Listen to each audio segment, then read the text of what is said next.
Hi, this is Dr. Saila. Today I'm going to talk about a very nutritious vegetable that is underrated. As you can see, this is capsicum or bell pepper.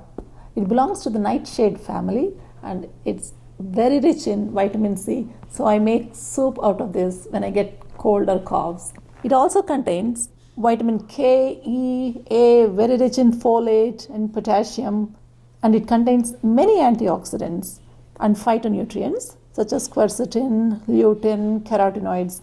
Especially red bell peppers are very rich in carotenoids, which means they're very good for your eyes. So it decreases your risk of macular degeneration or cataract formation. Paprika is a powder, a spice, which is made from bell peppers and other peppers too.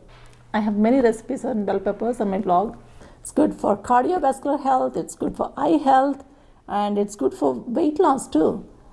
These are the peppers from my garden actually. I grow a lot of peppers in different colors in my garden, and this is a cauliflower and a green bell pepper curry.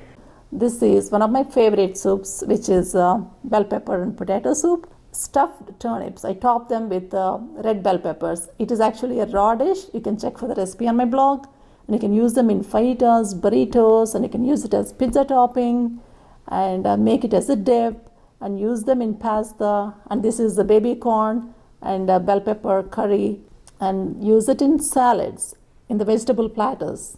Most nutrients in the bell pepper are destroyed by cooking at high temperatures. So cook only in the minimum temperature that's necessary and don't cook for long periods of time. When you store the bell peppers, wrap them in a plastic wrap or use the Ziploc bags to store. Don't remove the stem when you store. That's it for today. Enjoy the bell peppers.